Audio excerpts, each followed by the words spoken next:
તો આજે આપણે મૂળાનો સંભારો બનાવીશું। એ માટે મેં અહીંયા પાંદડાવાળા મૂળા લીધા છે।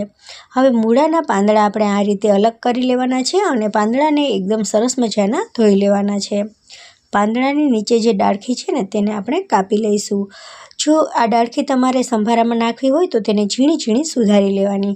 અહીંયા હું ફક્ત પાંદડાનો જ ઉપયોગ કરીશ। તો હવે પાંદડાને આપણે ઝીણા ઝીણા સમારી લેવાના છે। આપણે જે આ સંભારો બનાવીશું તે ખૂબ જ સરળ છે અને ખૂબ જ સ્વાદિષ્ટ લાગે છે।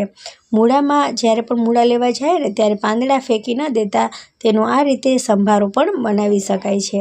તો અહીંયા મેં બધા જ પાંદડાને આ રીતે સમારી અને તૈયાર કરી લીધા છે। તો હવે આ પાંદડામાં આપણે 1 ચમચી જેટલું મીઠું નાખી દઈશું। મીઠાને પાંદડા સાથે સરસ રીતે મિક્સ કરી અને હાથની મદદથી આ રીતે એકદમ તેને ચોળવાના છે, જેનાથી જે પાંદડામાં રહેલું પાણી છે ને તે નીકળી જશે।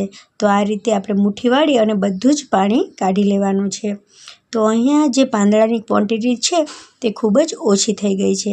તો જ્યારે પણ સંભારો બનાવીએ ને ત્યારે વધારે જો સંભારો બનાવવાનો હોય તો પાંદડા વધારે પ્રમાણમાં લેવા। હવે અહીંયા આપણે ઝીણા ઝીણા મૂળાને પણ સુધારીને તૈયાર રાખ્યા છે। કઢાઈમાં 1 ચમચી જેટલું તેલ લઈશું। તેલ ગરમ થઈ જાય પછી તેમાં રાઈ, જીરું અને મેથી નાખી દઈશું।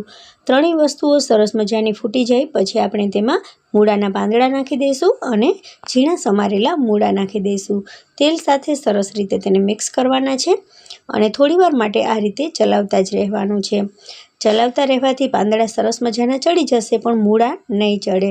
તો એ માટે આપણે તેમાં થોડું પાણી નાખવાનું છે, બહુ વધારે પડતું પાણી નાખવાનું નથી। હવે આપણે તેને ઢાંકી દઈશું થોડીવાર માટે।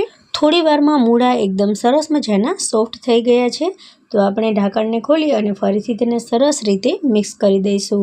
હવે આપણે તેમાં પહેલેથી જ મીઠું નાખ્યું હતું પાંદડામાં, તો મીઠું નાખવાની બિલકુલ પણ જરૂર નથી। હવે 1.5 ચમચી જેટલો ચણાનો લોટ નાખી દઈશું અને થોડી હળદર નાખી દઈશું।